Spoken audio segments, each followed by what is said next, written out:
Hi YouTube! Guess what today is? Today's the day that I'm reviewing Maybelline's Pulse Perfection Mascara, the Vibrating Mascara. When I bought this, I was really hoping it would be a good dupe for Estee Lauder's Vibrating Mascara.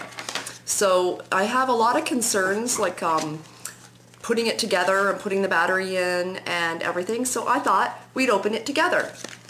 So I'm going to open the package, because if I'm going to do a review, I should go do the review on the ease of use as well. Now, the first thing I'm supposed to do is I'm supposed to pull on this little gold tab up here. So we're going to pull that open, which it's hard to get a hold of, and I'm going to wreck my nail polish. So when you get one of these, don't do new nail polish just before you open it. And, oh, you don't have to put a battery in it. On the back of the package, it gave directions for putting in a battery, so I thought I had to place the battery in it. So sorry about that. So let's open up the tube. Let's see what we have here. It's got a nice wide brush there. It says that it's supposed to do the 7 must-haves for Lash Perfection. It's supposed to give you length, volume, no clumps. It's supposed to give you curve, healthy luster, and thickness and separation. It's a little wobbly on the end there, but that's good because it's flexible when you go to use it. It really doesn't smell bad. I don't know if you've ever used the Maybelline Colossal Lash. That smells really bad. This doesn't smell bad at all. So let's give it a go. I'm going to use it on my lashes. In order to use it, you have to press this little button here. See what happens when you press it? Well, you probably can't see it vibrating. I don't know if you can see that or not. And then you just going to apply it to my lashes. You're supposed to go very slowly from root to tip.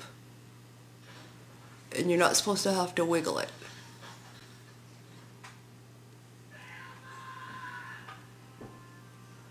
So that's one coat. I was really afraid this was going to be messy to apply. I was expecting, I guess I was expecting this crazy mascara wand that was going to go woo, but fortunately it doesn't do that. And I'm going to do my third coat to just my outer lashes. So it's not as messy to apply as I was afraid of. Now I'm just going to do the other side.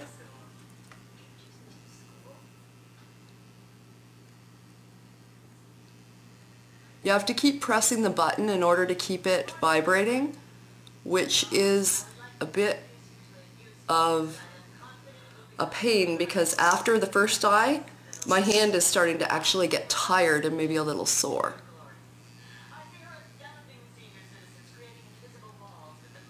And every time you let up on it, it stops vibrating. So you got to keep that pressed in.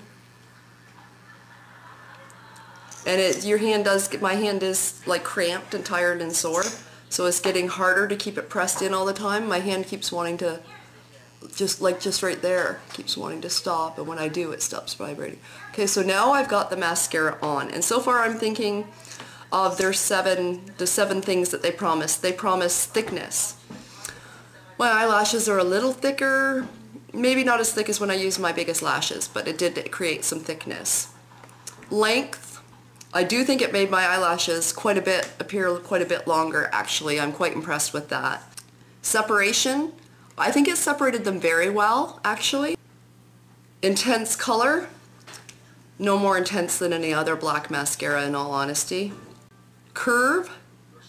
I do think it added some curve to my lashes. I don't know how well you can see those, but I do think it added some curve. Healthy luster. I don't know about that. I don't think my eyelashes look any more shiny than normal.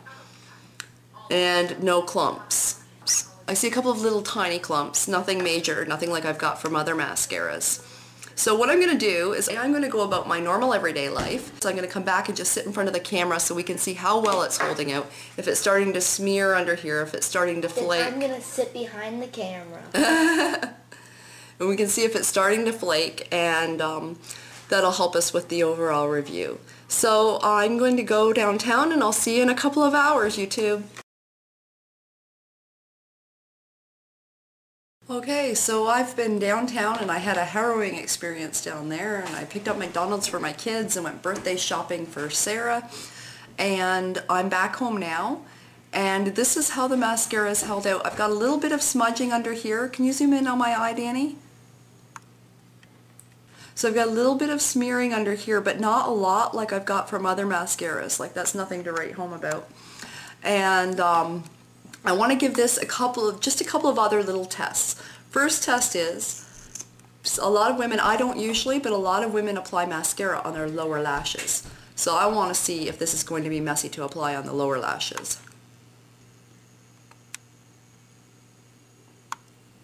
Because if you're going to wind up with a mess with a mascara like this, that would beware. And it didn't make a mess of my lower lashes, but I don't really like it, just because it made them lay flat to my face and it looks like I have a spider around my eye. But a lot of women do look good with mascara on their lower lashes, so because it didn't make a mess, it might be good for that. And then I'm going to do one last test on this, which is kind of a dirty pool test to play, because it's not really a normal test that you would do, but a lot of times you're going out in the evening after work and you want to touch up your mascara because you touch up your eyeshadow and you get some eyeshadow in it. So let's see if we get clumps when we go back over it.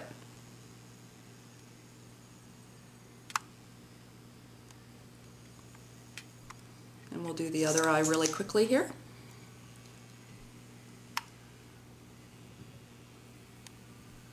So not too bad, really, considering that that was a touch-up job. Normally, if you touch up your mascara later on in the day, you've probably had it happen to you. You get clumps, you get bumps, you get like thick, plasticky feeling stuff on your eyelashes. And this doesn't feel like that. It actually feels fairly normal. It touched up fairly good. There's not a whole lot of clumps in there. If you can see, can you close in on it, Danny? It doesn't look like touched up mascara. I'll let you look at this eye.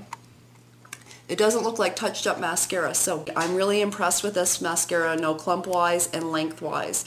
I'm impressed with the way it held up throughout the day because it is really hot here and I was outside in like crazy hot temperatures. And it still stayed right where it was supposed to. It didn't melt. There was a little tiny bit of smudging, but not a lot, and that could have been from my eyes watering. I also wasn't impressed with the fact that my hand started to ache and get tired as I was applying it, because for you to get, for your hand to get cramped up that quickly isn't necessarily a plus. But I'd have to say overall, am I going to shell out a lot of money for Estee Lauder's Vibrating Mascara? No. Would I repurchase this mascara? Definitely. I am impressed with it to an extent. I would definitely repurchase it. I will definitely be using it. I wouldn't be using it for dramatic looks, but I would probably use it for my everyday mascara. For my dramatic looks, I'm going to stick with my Prestige, my biggest lashes. But for an everyday mascara to make your lashes look separated and lengthened, I think this is an excellent product for the price, and it's a lot of fun too. The only other concern I would have would be if the battery would die at some point while you still have product, because then you're stuck with just a normal old mascara. But overall, I am impressed with the quality of the product. I would rebuy it. I do think that it's an amazing product for the price. Bye, YouTube. Bye.